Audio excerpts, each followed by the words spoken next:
신규 간호사 퇴사율 52%, 정확히는 52.8%일 겁니다. 아마 인건비에 대한 이야기를 잠깐 해볼까 해요. 방금 전에도 계속 인건비 얘기를 했는데, 인건비는 무엇으로 결정이 될까요? 여러 요인들이 있겠죠. 연구된 것들이 많아요. 인건비 관련해 가지고 결정되는 요인들, 물가도 있을 것이고 지역도 있을 것이고 수요도 당연히 인건비를 결정하는데 중요한 요인이겠죠. 그리고 투입되는 자원 및 비용 등 고정 지출, 그것도 인건비에 다 녹아 들어가죠. 그리고 인력이 창출해내는 경제적 가치, 뭐 이거는 잘 모르겠는데 이것도 아마 인건비 책정에 들어갈 거예요. 그리고 인력이 이탈하지 않을 수준의 적정 수준의 뭐 임금과 복지, 이런 것도 이제 그 복지를 유지하기 위해서 비용이 나가니까 그것도 인건비에 녹아 들어가겠죠. 그리고 기타 등등 여러 가지들이 있겠죠. 하지만 제가 지금 이 순간 인건비 결정에 가장 중요하게 생각하는 거는 다름 아닌 인력 공급이라 생각을 해요. 인력이 시장에 얼마나 공급이 되어 있는가. 밥그릇 한 개에 10명이 먹을 수 있는 양이 들어있다고 한번 쳐볼게요. 그런데 거기서 공급을 더하는 거예요. 밥그릇은 그대로인데, 그러면은 20명이 밥그릇 하나를 앞에 두고 나눠 먹어야 되는 거예요. 선택지는 두 가지가 있겠죠.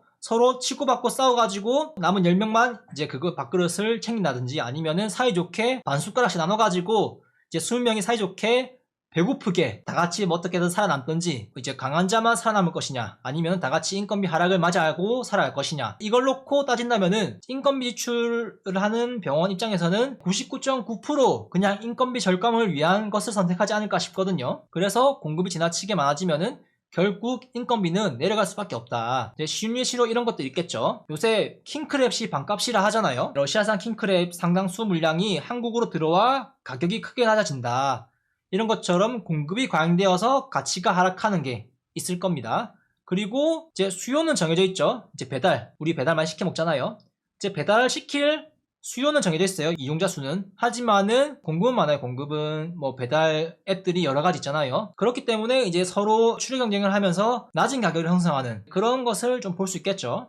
결과적으로 공급이 많아지면은 가치는 떨어진다. 그런 걸 볼 수 있을 것 같아요.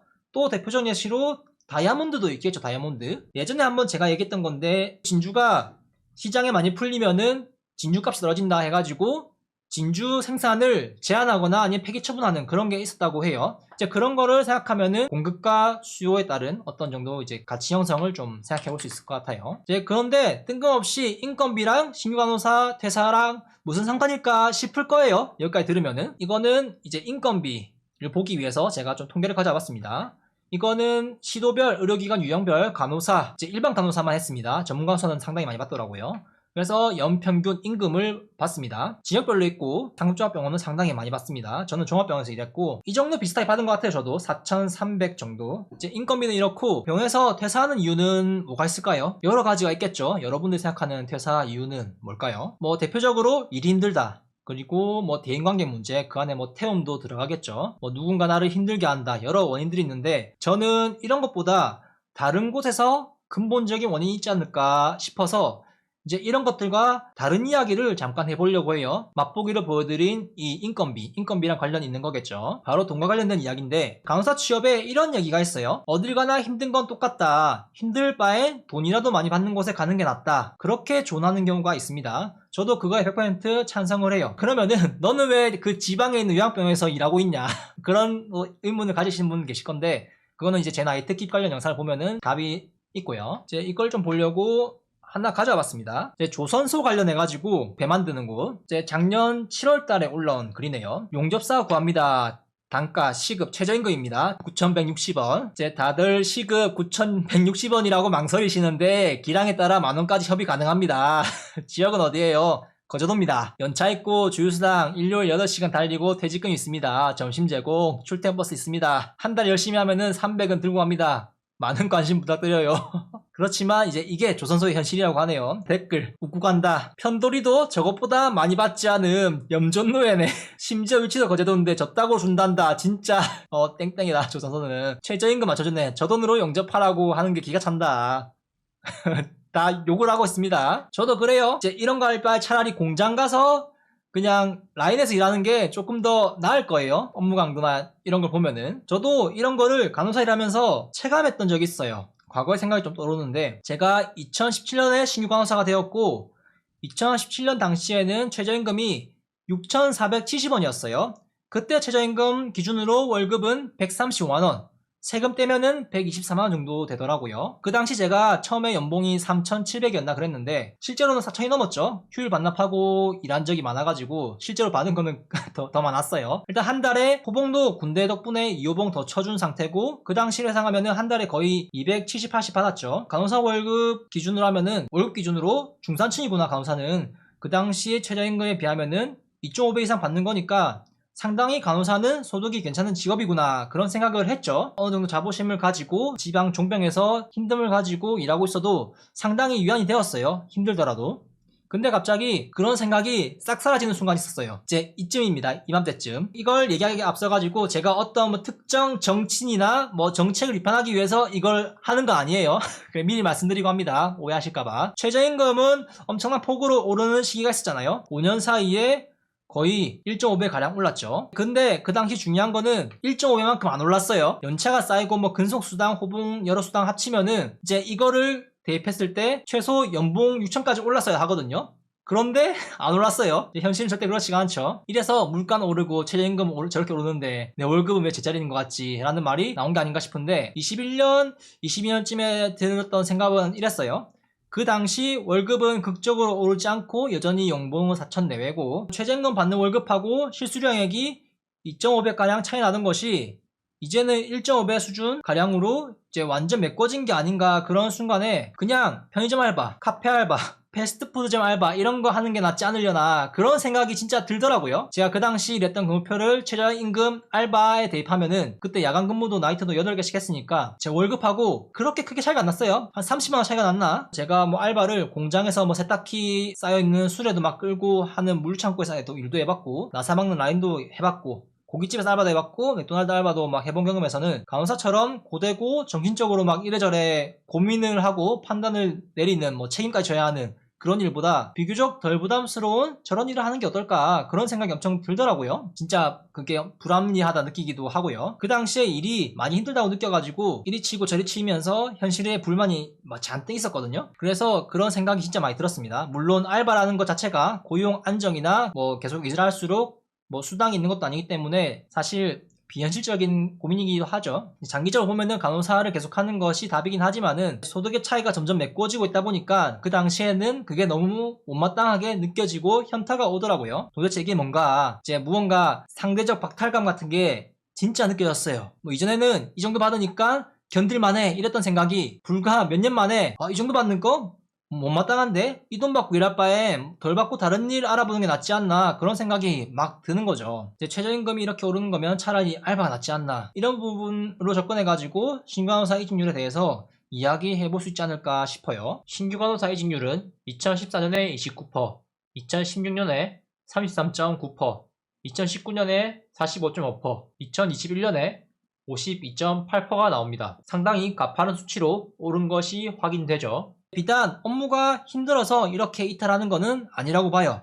여러 이유가 있겠지만은 제가 과거에 느꼈던 급여 관련 부분도 어느 정도 연관이 있지 않을까 싶어요. 왜냐하면은 제가 그런 생각을 했던 시기가 비슷해요. 이렇게 늘어나는 그 비율이 간호사로 돈 받고 이렇게 막 뼈 빠지게 일할 바에 다른 거 하지 그런 생각을 다들 했지 않았나 생각이 들어요. 이런 비율을 본다면은 대표적인 예시가 그거잖아요. 남자 간호사 같은 경우에는 119 구급대원으로 많이 빠진다. 이 돈 받고 간호사 일할 바에는 이제 공무원, 구급대원도 이제 간호사 근무표처럼 일하면은 간호사처럼 받거든요. 그래서 이제 그렇게 빠지는 게 대표적인 예시지 않나 싶은데 간호사 사직 유형이 있어요. 좋다 된 게 1위랑 2위가 업무 부적응, 타병원 이직. 타병원 이직이 한번 생각해보면은 나이가 차가지고 나이 때문에 이제 좀 밀려나가지고 타병원 이직을 하거나 아니면은 뭐 다른 병원에 가는 게 일이 조금 더 편하고 돈은 뭐 크게 차이 없다 그런 문제 때문에 아마 가지 않을까 싶기도 해요. 간호사 사직 유형 3위 타직종 전환입니다. 2016년엔 순위권에 아예 없었어요. 근데 2017년엔 5위로 올라서며 9%의 비율을 보이고 있고 2018년엔 4위, 2019년엔 3위, 2021년에는 12.1%로 2위랑 1.7% 차이로 좁혀진 모습을 보입니다. 업무 부적응과 타병원 이직이 큰 파일을 차지하긴 하지만 타직종 전환이 이렇게 비율이 올라온 것을 고려한다면은 임금 상승으로 인한 그런 갭이 메꿔지니까 이 돈 받고 이렇게 일할 바에는 그냥 다른 직업을 하는 게 낫겠다. 그런 생각이 들 수밖에 없는 거죠. 신규 간호사를 예시로 들자면은 신규 간호사 입장에서는 일단 퇴직금이라는 그런 것도 없기 때문에 당장 그만두고 다른 곳을 옮겨도 아쉬울 게 없거든요. 뭐 물론 4년 동안 대학교 다닌 거랑 그 시간과 비용이 아깝겠지만 어떤 병원에 입사했을 때 선배들보다 여기에 애착이나 어떻게 쌓아온 것들, 그런 일궈낸 것들이 크게 없기 때문에 미련 없이 떠날 수 있지 않을까 그런 생각이 듭니다. 물론 이 비율이 신규 강사만 이야기하는 건 아니고 모든 강사를 포함한 비율이긴 한데, 그런데 앞서 비추어 본 내용들로는 신규 강사 퇴사 비율이 압도적으로 늘었고, 그에 따라 가지고 이런 비율도 갑자기 순위권에 없던 것이 3위까지 올랐으니까 신규 강사가 적지 않은 파일을 차지할 것이다, 그런 추측을 또 해볼 수 있다는 거죠. 20년차 수강원사 선생님들의 평균 연봉이 이제 6천만 원 정도라는 것을 감안한다면은 조금 더 일찍 이런 거를 깨닫고 타직종으로 그냥 아예 돌려버리는 그런 게 조금 더 전략적으로 유리한 삶을 살 것 같다, 그런 선택을 하는 게 아닐까 하는 생각이 듭니다. 실수하면은 생명까지 잘못되는 그런 책임감까지 안고 일하는데 그런 부담을 덜고 차라리 덜 받고 일하는 게 훨씬 나은 그런 선택이 있을 수도 있단 말이죠. 이런 수치들을 참고해봤을 때 간호학과가 많이 늘어나고 있고 많은 간호사들이 배출되고 병원으로 들어오는데 이직률이 점점 늘어나는 거는 제가 생각했던 최저임금과 관련한 급여 부분에서 느끼는 어떤 것들이 많은 영향을 주지 않았나 싶어요. 젊을수록 어때요? 직업시장에서는 선택지가 다양하잖아요. 도전을 또 많이 할 수 있는 나이기도 하고, 나이는 무시할 수 없는 스펙이거든요. 그래서 선택지가 많고 미련 없이 다른 길을 택하는 것이 아닐까 그런 생각이 들기도 합니다. 이제 고개만 돌리면은 조금 덜 받고 조금 더 편한 그런 선택지가 주변에 있으니까, 뭐 누군가는 또 이런 얘기를 할 겁니다. 요즘 물불 안 가리고 뽑아가지고 이제 사명감, 희생정신이 없는 애들이 많아서 그런 것이다. 뭐 요즘 MZ들이 말이야, 개인주의도 심하고 정신력이 약해가지고 그래서 그래 하는 분도 계실 거예요. 부정하진 않을게요. 뭐 요즘 들어오는 친구들이 예사롭지 않다, 그리고 이제 나는 저들 기준에서 꼰대가 맞다, 그런 생각을 저도 한때 하긴 했으니까요. 근데 수치가 말이 안 되잖아요. 한두 명도 아니고 1만 명 이상이나 되는 표본이 저렇게 많은 차이를 보인다는 거는 다른 요인이 분명히 존재할 거라는 의심을 하고 다양한 시각에서 바라보는 게 필요하지 않을까 싶어요. 과거에는 신규 간호사 이직률이 30%대 왔다 갔다 하는데 그 시기보다 간호사가 2배 많아졌다면은 그만두는 사람이 2배가 느는 거는 말이 돼요. 절대적인 사람 수가 2배가 늘었기 때문에. 그런데 비율이 2배 가까이 증가한다? 결국에는 4배가 늘어난 거잖아요. 이거는 말이 안 되는 거예요. 이제 과거에는 간호사의 임금이 충분히 병원에서 겪는 여러 어려움들을 감내하고 인내하면서 극복할 만한 매력이 있었다고 하면은, 버티는 원동력이었다 하면은 최저임금이 오르면서 그 원동력이 되는 월급과의 격차가 점점 줄어드는 거죠. 그 매력이. 힘들게 일할 바에는 조금 덜 받고 편한 다른 병원에 갈래, 아니면은 그냥 다른 직종으로 갈래 할지도 모르는 거죠. 간호학과에 투자한 4년이 아깝더라도. 분명 그만두는 이유는 따로 있을 거예요. 여러 퇴사 원인들에서 주된 이유들이 있겠지만은 퇴사를 망설이다가 결정 내릴 수 있게 조금 부추기는 요인이 이런 임금과 관련된 어떤 박탈감이 있지 않을까 싶어요. 종합병원급 이상에서 일하는 간호사만큼 고용이 어느 정도 안정되고 오래 일할 수 있는 직업이 뭐 사방천지에 널린 것도 아니긴 하지만 신규 간호사들은 그만둘 때 이런저런 고민을 그렇게 하지는 않거든요. 이제 뭐 요즘 MZ하다 뭐 이런 이야기를 하면서 뭐 이전 세대들과 다른 교육 방식과 가치관을 접하다 보니까 뭐 이런 것이 나오는 것이 아니냐 하는 이야기도 있기도 합니다만, 이제 뭐 저도 그 부분이 어느 정도 영향이 있다고는 봐요.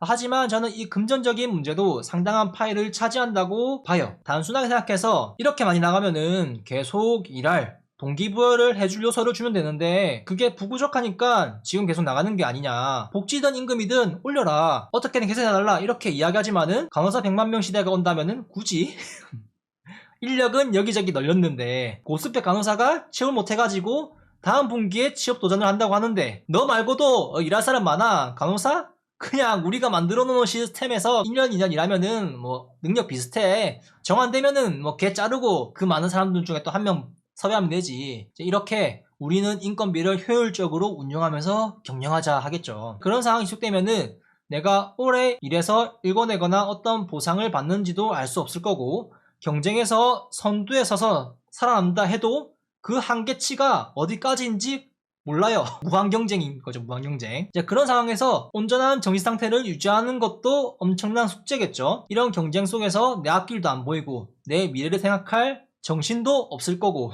이래저래 혼란스러운 상황인 거예요. 과거에 고 신해철 님이 했던 얘기인데, 내가 다른 계획을 세울 수 있고 그 계획을 한 달 뒤든 1년 뒤든 미래를 생각할 수 있는 상태에서 매일 일하면서 땀을 흘리고 있는 거랑 미래를 아무것도 계획할 수 없는 상태에서 매일 힘든 일을 하면서 땀을 흘리는 거는 정말 다르다고 해요. 내가 한 달 뒤나 1년 뒤가 깜깜한 상태에서 한 치 앞도 못 볼 그런 어둠 속에서 아무 의미 없이 일을 하게 되면은 누구든 버티기 힘들거든요. 그렇지만 이제 누군 또 그렇게 얘기를 해요. 일단 뭐라도 해라. 뭐 물론 할 수는 있겠죠. 그런데 사람들이 그게 몸이 힘들어서 못하는 게 아니거든요. 뭐 정신머리가 나약하다 그런 얘기가 있겠지만은 그 이유만 있는 게 아닐 거예요. 이걸 한다 해도 내가 바라보는 미래가 보이지 않으니까. 물론 그런 사람들을 제가 뭐 옹호하고 싶은 그런 건 아니지만은 그렇다고 그런 사람들만의 문제라고 하기에는 환경도 조금 따져봐야 하는 그런 순간이 오지 않았나 싶어요. 여담으로 제가 응급실에서 퇴사하던 때를 잠깐 떠올리면서 이야기를 조금 마무리하려는데, 제가 응급실에서 퇴사를 할 때를 떠올려보면은 결론은 그거였어요. 제가 역량이 부족했고 그 상황을 견뎌내고 이겨내기에는 많이 부족했죠. 어떤 상황이었냐면은 갑자기 업무량이 2배 수준이 되어버리고 이전과 너무 힘든 게 지속되었거든요. 이전과 달리. 왜 그랬냐면은 병원을 확장 이전해가지고 업무량이 2배가 되어버렸어요. 사실 그때 돈이 그렇게 중요하진 않더라고요. 뭐 이제 서면 앉고 싶고 앉으면 눕고 싶고 누우면 자고 싶은 것처럼 저는 그 당시에는 돈이 그렇게 중요하지 않았어요. 뭐 수중에 제 기준으로 넉넉하지 않더라도 부족하진 않았거든요. 그때 뭐 많이 궁핍했다면은 울며 겨자 먹기로 어떻게든 뱉어냈을 거예요. 그런데 그러진 않아도 되었고, 뭐 일을 놓고 다른 것을 하면서 여유를 찾을 수 있겠다 그런 판단을 했죠. 하지만 막상 퇴사하기로 마음먹기까지는 시간이 많이 걸렸어요. 그런 마음먹기 전 저는 무언가 해결되기를 바랬고, 그 무언가가 해결되면은 계속 다닐 생각이었어요. 그 당시 제가 가장 중요하게 생각했던 거는 이 힘든 시기가 언제쯤 끝날지, 그게 가장 중요했고 가장 궁금했어요. 부서 로테이션을 일단 먼저 해보자 했어요. 근데 그게 이루어지지 않았어요. 거의 묵살되다시피 했죠. 그리고 그 과정에서 뭐 여기저기 생각할 게 계속 생기고 갈등이 있고, 뭐 일하며 계속 우선순위를 계속 정하고 갱신하고, 뭐 새로운 환자가 오면은 그 과정을 다시 반복하고 계속 그 갈등이 계속 되는 거예요. 그런 스트레스 압박감들이 계속 오는 거죠. 그래서 그 과정들이 정신적으로 너무 힘들었어요. 그래서 그 끝을 하고 싶었어요. 언제 이게 끝날까. 한 달에 막 8, 9일 쉬면서 나이트도 7개, 8개씩 계속 하고 있었고, 나이트 오프 데이는 거의 기본으로 깔려 있었으니까 뭐 이전처럼 안정된 수준은 아니지만은 이 정도의 스트레스를 받지 않는 순간이 언제일까. 미래에 다가올 그 순간을 안다면은 그때까지 버텨보고 싶었는데 그 미래는 아무도 언제 올지 모른다 했고, 저는 그 답변을 듣고 나서 많이 절망적이었죠. 매도 알고 맞아야지 막 이런 얘기가 있듯이 그런 느낌이었어요. 그냥 알 수 없는 미래에 언젠가 나아지는 순간이 온다. 그게 뭐 언제인지 모르겠지만 언젠가 다가온다. 그냥 뭐 1년이고 2년이고 모르겠지만 언젠가 오겠지. 막 일단 버텨보자. 이렇게 저에게 얘기를 했는데, 그걸 듣고 나니까 저는 결정을 해야 했죠. 뭐 언제가 올지 모를 그런 상황을 기대하면서 계속 버텨가면서 일을 하거나 아니면은 퇴사해서 그 상황을 벗어나거나, 뭐 이 두 가지만 이제 놓고 저는 한 달 내내 고민을 했어요. 그 당시에 저만 이런 고민을 한 건 아니었어요. 같이 일한 동기와 선배님 네 분이 저와 같은 고민을 하고 있었죠. 단체 면담을 진행하고 간호부에 가서도 면담을 진행하고 있는데, 결국에 나온 타협안은 월급을 10만원인가? 뭐 넘게 인상해준다는 거였어요. 근데 10만원으로 제 마음을 돌리기에는 너무나 부족했던지 저는 10만원보다 힘든 시기가 언제 끝날지 그 면담을 가서도 계속 그걸 물었어요. 언제 끝나냐. 월급은 저는 중요하지 않다. 그냥 언제 그게 끝나냐. 언제 나아지냐. 뭐 인력이라도 좀 더 늘려달라 그런 얘기 했는데 그거에 대한 답은 안 해주시더라고요. 그래서 퇴사를 결정했고, 그리고 퇴사를 하고 많은 걸 느꼈죠. 지금도 그때를 생각하면 후회가 되긴 하는데, 몇몇 분들은 동의 안 하실지 모르겠지만은 저는 제 간호사의 커리어가 거기서 끝났다고 생각을 해요. 제 자신있게 누군가에게 이야기할 만한 그런 커리어는 그때 끝이 났어요. 제 생각에는. 물론 이 짧은 커리어도 제가 나이가 들면서 지금 나이가 몇인데 그때 영광 같지도 않은 순간에 젖어 살고 있냐, 인생의 최대 업적이 과거 그 당시뿐이냐면서 내밀기 민망한 순간이 곧 오겠죠. 그때보다 만족스러운 것은 이제 심적으로 안정된 것을 제 스스로가 느끼고 있다는 거고, 그때는 막 증오심과 분노에 차가지고 이제 그걸 해소하기에는 스트레스를 풀자고 했는데 쌓이는 게 더 많았죠. 그래가지고 그 당시에 그걸 핑계로 몇 달간 유튜브 영상을 또 못 올린 적도 있어요. 너무 정신적 에너지가 많이 소진되고 그래가지고, 그런 순간을 좀 기억하면서 제가 급성기 병원에 가면은 유튜브를 할 정신적 에너지가 부족하다라는 이야기를 간간히 하기도 했고요. 그 당시에 제가 분노에 많이 사로잡혔었는데, 분노의 감정 이거는 진짜 한계가 없다는 것을 많이 느꼈어요. 막 흥분되고 충동적이고 중독되고 있다. 그런 거를 당시에 많이 느꼈죠. 더욱 막 갈망하고 이 감정에 압도되어가지고 무엇을 봐도 삐딱한 자세로 보고 흑백논리, 이분법적으로 모든 것을 바라보는 그런 삶을 살고 있었어요. 그 사람들의 어떠한 사정들이 다 있을 텐데 내가 당장 힘들고 고되니까 그게 뭐 대수야? 내가 더 중요하지 라는 생각을 하면서 주변을 그렇게 삐딱하게 막 바라보면서 살았거든요. 그때 막 한창 정치를 접하고 정치에서 어떤 게 뭔가 해소된다 해가지고 막 정치병에 막 빠져가지고 그런 순간도 있었는데 이야기가 좀 많이 길었는데 요점은 후회한다. 하지만 지금에 만족한다. 그리고 알고 있는 상태에서 대비할 수 있고 그 상황을 헤쳐나가는 것하고 언제 끝날지 모르는 상태에서 매일 그 상황을 헤쳐나가는 것은 상당히 다르다. 그리고 간호사 인력 시장이 포화를 넘어 과포화 상태가 된다면은 최저임금을 받는 직군 또는 간호사보다 부담이 덜한 직업으로 간호사 이탈이 더욱 가속화될 가능성이 높다. 이런 걸 조금 얘기하고 싶어가지고 주저리 여러 이야기를 좀 해봤습니다.